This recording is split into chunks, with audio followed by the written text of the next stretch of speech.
E aí, irmãs e irmãos, tudo jóia com vocês? Eu espero que sim. Irmãs e irmãos, vocês viram o chilique, o bater de pezinho que o mercado financeiro ele fez agora no final dessa última semana? Para quem não está contextualizado, aconteceu os seguintes fatos. Agora no final dessa última semana que nós passamos, da segunda semana de novembro de 2022, o ex-presidente Lula, após mais de uma semana fazendo as suas negociações lá dentro da Câmara dos Deputados, também trabalhando com a questão do Tribunal de Contas, buscando a melhor alternativa possível para conseguir a implementação daquele projeto de emenda constitucional, conhecido também pela sua abreviação como uma PEC, para fazer com que o Bolsa Família e o restante dos benefícios sociais, eles tenham a possibilidade de fazer um furo no teto, no famigerado teto de gastos.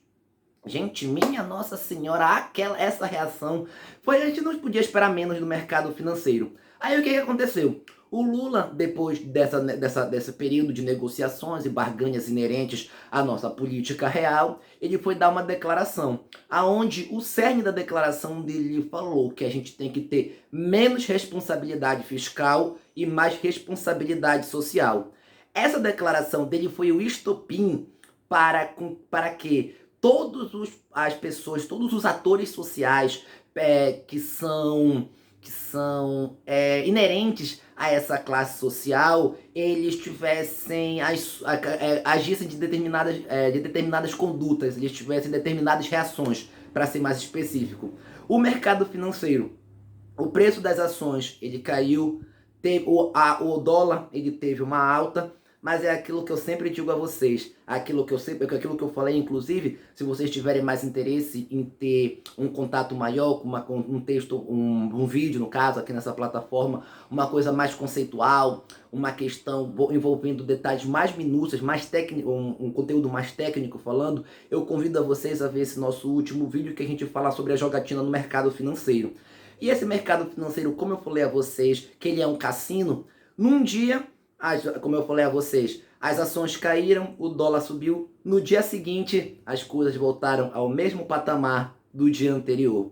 Então, ou seja, aquele caráter especulativo, o caráter psicológico, a perspectiva também de manipulação do mercado, tudo foi parece que foi combinado assim, e detalhe, a gente não sabia dessas informações assim, mas parece que foi combinado só para avalizar, só para ratificar aquilo que nós falamos no nosso vídeo sobre o mercado financeiro.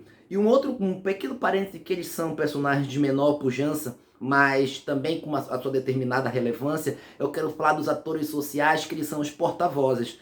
Eles são, podemos dizer, que eu gosto de chamá-los de a linha de frente do mercado financeiro, que são alguns jornalistas desses veículos de comunicação que têm abrangência mais nacional, como Folha de São Paulo, o Globo, Estadão, jornais majoritariamente do eixo Rio-São Paulo, aonde tiveram colunas de jornalistas, teve editorial, salvo engano, do Estadão, foi da Folha de São Paulo, todos falando sobre crise no governo, mau direcionamento do governo, cobrando o ministro da Economia. Todos eles são os arautos do mercado financeiro. Todos eles fazendo discursos, elaborando textos contra essa política onde a gente vai privilegiar quem? Vamos privilegiar nós, a classe trabalhadora, o proletariado, pela perspectiva de detrimento do mercado financeiro.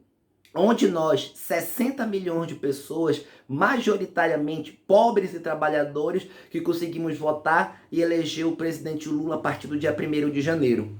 Então, gente, o que eu quero falar a vocês? Esse vídeo é só para frisar uma questão que a gente já falou outrora e fazer uma pequena errata, uma pequena modificação no pensamento assim que eu acho que a gente deveria fazer o que eu acredito, que eu proponho que a gente possa fazer da nossa praxe cotidiana. Sempre fazendo frisando aquela perspectiva que a gente fala sempre, que a nossa intenção aqui, a produção de vídeos nessa plataforma, não tem a questão, não tem o interesse de substituir uma faculdade, de substituir um curso, de substituir aulas de grandes professores, de grandes mestres, não substituir a leitura dos grandes clássicos. O que a gente faz? A gente tem a pretensão de fazer uma síntese, mas não uma síntese pueril, uma síntese um pouco mais elaborada, mais sofisticada, mas que caiba aqui na proposta da nossa plataforma para dar o quê? Para dar o subsídio necessário, para dar um pouco mais de subsídio necessário, não somente a vocês, mas para mim também, que com o estudo, com o nosso desenvolvimento, a gente vai melhorando o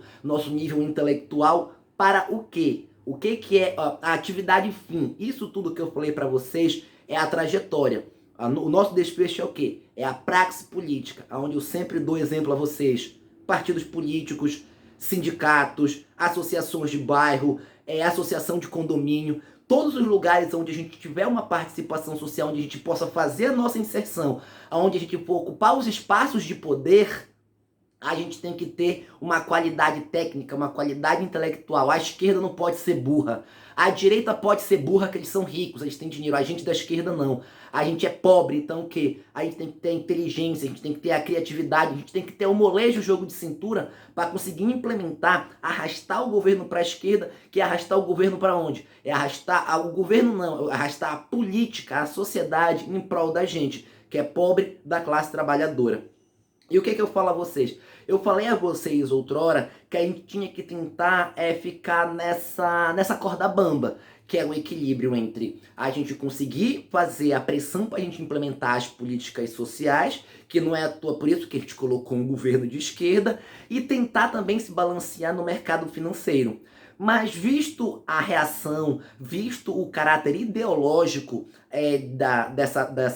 do mercado financeiro, o mercado financeiro é bolsonarista, o mercado financeiro ele tem muita gente neofascista, o mercado financeiro é neoliberal. Então, ou seja, o mercado financeiro é muito difícil da gente conseguir ter uma tratativa minimamente coerente, minimamente racional. Existem um e outros elementos desse mercado financeiro que eles ainda têm um pouco mais de juízo, eles são um pouco menos ideológicos, onde eles admitem que tanto pela perspectiva humanística, que é o que? A gente conseguir fazer o trabalho para as classes menos, para a gente das classes menos abastadas, melhorar o nível da sociedade, porque a sociedade melhorando para a gente, melhora para todo mundo. E também pelo aspecto econômico da reprodução do capital, onde uma sociedade melhor, uma sociedade mais desenvolvida, uma sociedade mais pujante, o próprio mercado financeiro ganha mais dinheiro do que numa sociedade onde eles são só parasitários, que eles drenam a nossa riqueza. Então o que eu falo a vocês? A gente tem que cada vez mais ficar com menos receio do mercado financeiro. É claro que aquilo que eu falo a vocês não é infelizmente é uma coisa que ainda continua muito verdadeira, que é o quê? O mercado financeiro, o dia que ele chegar e ele bater o pé, ele vai ser um adversário muito pesado. Ele vai financiar atos golpistas como estão acontecendo agora, rodeados por todo o Brasil. Eles vão financiar a oposição, eles vão financiar os seus deputados eleitos através do financiamento privado, onde eles vão botar pautas bombas, onde eles vão atravancar o processo político. Mas o que eu tenho para dizer a vocês é o seguinte: a gente não pode ter medo desses caras, a gente não pode ter receio desses caras.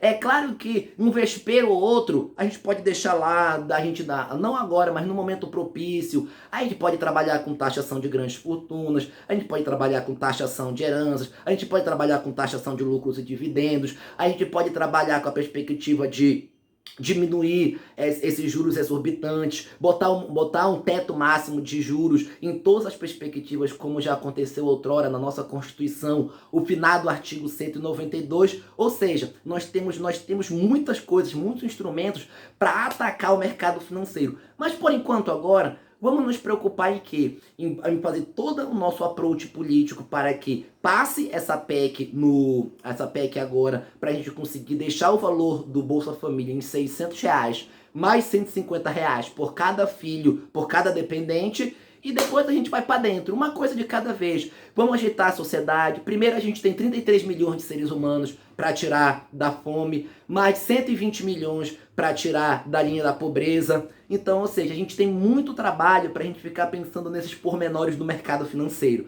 Primeiro vamos ajudar a nossa sociedade. Vamos trazer o nosso governo, vamos trazer a nossa sociedade, vamos trazer todo o nosso cenário político pró-classe trabalhadora, pró-povo, pró-proletariado.